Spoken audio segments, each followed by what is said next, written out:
Under Duress, where Chris Broussard takes a deep dive into players around the NFL in need of a primetime performance this week. Chris Broussard, take us through it. Who is under the most duress heading into week 3? Jenna, I know Nick is on the edge of his seat wondering if his man Pat Mahomes made the list. We'll see.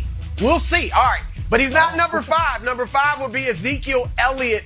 Look, the bottom line, Ezekiel's been outplayed by his backup, Tony Pollard, in the first 2 games. And it's starting to become a story nationally. It's not a narrative yet, but it's a story. If he goes out against Philadelphia, and it's the same old thing. Now, Philly's been good against the pass the first 2 weeks. So Dallas may need to rely on the run like they did last week. If Pollard outperforms Zeke again, this national story will become blown up, become a narrative. And while Zeke still could remain professional and team first, it could cause problems. Players are being asked, should Pollard be the starter? What's wrong with Zeke? Is Pollard getting enough touches? Just could potentially become a problem in Dallas. Zeke could have changed it all by going out there and turning back the clock and looking like the Zeke of old. All right, at number 4, following Zeke, we got Baker Mayfield. Now, you might say, hold on, Baker's been good. He's been solid. He's been okay. All right, he leads the league in completion percentage at almost 82%, so that's good. But he's got 1 touchdown and 2 interceptions. That's not great for a game manager, albeit a spunky one, but he's a game manager, and you got to be better than 1 touchdown, 2 picks. All right, and they are going to need him to throw the football this week. Chicago, we know, pretty good against the run. All right, but he's without Jarvis Landry, his top receiver. OBJ might be back. He practiced fully yesterday, so if he comes back, how does Baker manage that? Remember, last year, he was better without OBJ because he seemingly didn't feel the pressure to get the celebrity receiver the ball. So I'm watching Baker. Remember, this is a guy that wants a deal making about $40 million a year. So if he plays poorly, this could be the difference between a lucrative contract, $40 million plus a year, or the franchise tag.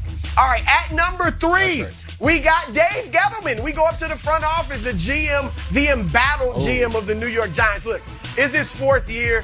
They're 15-35 under Gettleman. They're not going anywhere. They at best, they are standing still. All right, but they might actually be going the wrong way. Nick, you think they're the worst team in football. Some questionable moves by Gettleman. First of all, drafting Saquon Barkley number 2. Now, this is not a slight on Saquon, who's been hurt for half of his tenure. It's a slight on running backs. And I love running backs, but in today's game, you don't draft a running back number 2, especially when Josh Allen and Lamar Jackson were on the board at QB.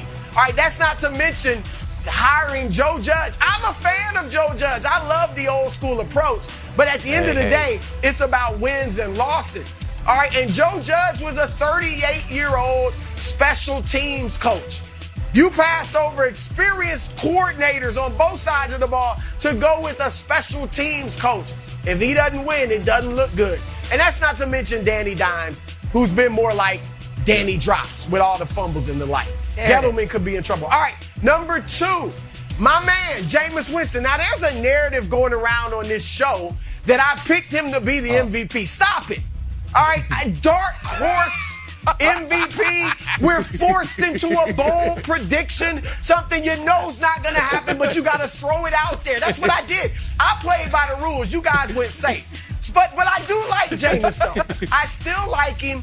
I think he's closer to the 5-touchdown Jameis in week 1. He looked bad in week 2. All right, no doubt about it. 2 interceptions. He's got to come out there and play well, or the narrative. That narrative can always get you. You know, you want to keep that thing positive. Yeah. The narrative will go negative if he has another bad game this week. And Taysom Hill's always just a moment away from getting that starting job or playing more possessions than Jameis. All right, at number 1, the guy under the most duress. Who is it? I don't think I'll get any pushback on this one. Mike Zimmer, the head coach of the Minnesota Vikings. And let me say this. Zimmer's a good coach. 64-49-1 in his 7+ seasons in Minnesota. But here's the problem. That's a long time to be in a place when you have had very limited postseason success.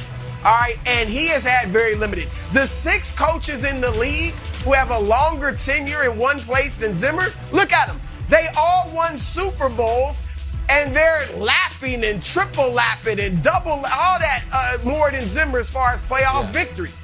So Zimmer, they're 0-2. We know how tough it is to make the playoffs at 0-2. If they lose this week, it's likely. 0-3, it looks like they'll be out of the postseason, and Zimmer will likely be out of a job. Those are the guys who are under duress. Nick, your guy survived Mahomes. He was close, though. Yeah, well, listen, I got to tell you, I was a little anxious that you were going to ruin, just and wonderful. Giants, all Padres, of your great bottom work 7 with 5 through 2 by erroneously and ridiculously and really kind of, vulgarly putting Mahomes at 1. But you stayed true to your integrity and honesty, and you put Zimmer at 1. And so I think this is a great list. I'm going to not petition, because that's Wilds' stupid birds thing. I'm going to advocate for an addition. Sorry, Wilds, stray. And it's going to be hard. We're going to try to squeeze him in there. And this guy's not really a middle seat type of man. But I think you got to find room, hard to find the room, for Big Ben. And here's why. Quietly, Big Ben has been terrible. And it's not just this year. In 2019, he popped his elbow. In 2020, he fell apart at the end of the year. And this year, he has been quarterbacking a team that has scored 40 points on the year, 12 of those via field goal, and 1 via special teams touchdown. Last year looked good, then fell apart. That trend is continuing this year. When you look at his rankings across all major passing categories, it's like, oh, wait, that's all terrible.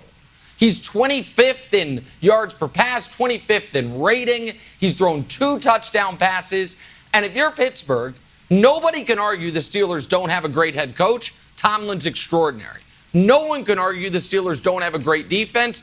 I think Cam Hayward's playing as well as almost anyone in football. Minka Fitzpatrick's great. I know they've dealt with a couple injuries, but they have a great defense. Wonderful. The problem is Big Ben cannot push the ball down the field. He's 39 years old. Yep. He's been on this trajectory for a while now. We just haven't really acknowledged it. So I think there is pressure on Big Ben to show he has something left. Or else, I mean, there's already minor, quiet, I don't even want to call it buzz. It's just kind of, a murmuring in the background. Should the Steelers call Cam Newton? So I do think there is some pressure, and I think Ben is under a lot of duress already 2 weeks into the year, Broussard, given how last year ended particularly. You're right, Nick, in that he hadn't played well. But they are 1-1. And here, I think the bigger problem, you mentioned Ben not being able to push the ball down the field, I think it's that offensive line. We know he's not a mobile quarterback. He's a statue. And he's got no protection. Weird and wonderful. Giants, Padres, bottom 7. Fernando Tatis Jr. Smoke it. 40th round tripper. Giants come back to win 8-6, but for Tatis, only the 10th guy aged 22 or younger to hit 40 home runs. You forget how young he is. Pretty wonderful. Hey, Kevin Wilds, what else you got for us? Well, I'll start with the weird. I got a small rant about tarps on the field. Here's the weird thing, and we all just take it for granted now. It's weird that the tarp is just something that you play around in baseball. It's a piece of equipment. It's not like any other sport. No golfer's ever bouncing shots off the lawnmower or hockey's passing off the Zamboni. But in baseball, you're just making plays off the tarp. Makes no sense. No one talks about it. Cardinals win their 11th in a row. Moving on to the wonderful. Rangers in the Bronx. LeMahieu lines one to right. And Garcia, cannon. Look at this. One of the best throws you've ever seen. StatCast had this at 95 miles an hour, which makes you think you can get on the mound a little bit too. Yankees sweep the Rangers, head to Fenway tomorrow for a wild card battle. And finally, the wonderful. It's the most wonderful thing you've seen in your whole doggone life. Lehigh Valley Iron Pigs visiting the Buffalo Bisons for dog night. And guess what? Golden Retriever Rookie comes out there. And I know what you're thinking. Hold on. Isn't Rookie the Trenton Thunder's bat dog? It was. I'm sorry, Rookie. because when the Blue Jays were playing in Buffalo, the Bisons played in Trenton, so they developed a nice relationship with rookie, the Trenton Thunder's bat dog, and that's the weird and wonderful from National Pastime. Sometimes it's so weird that I don't even understand it. Time now for a segment we like to call Under Duress, where Chris Broussard takes a deep dive into players around the NFL in need of a primetime performance this week. Chris Broussard, take us through it. Who is under the most duress heading into week 3? Jenna, I know Nick is on the edge of his seat wondering if his man Pat Mahomes made the list. We'll see. We'll see. All right. But he's not number 5. Number 5 would be Ezekiel Elliott. Look, the bottom line, Ezekiel's been outplayed by his backup, Tony Pollard, in the first 2 games. And it's starting to become a story nationally. It's not a narrative yet, but it's a story.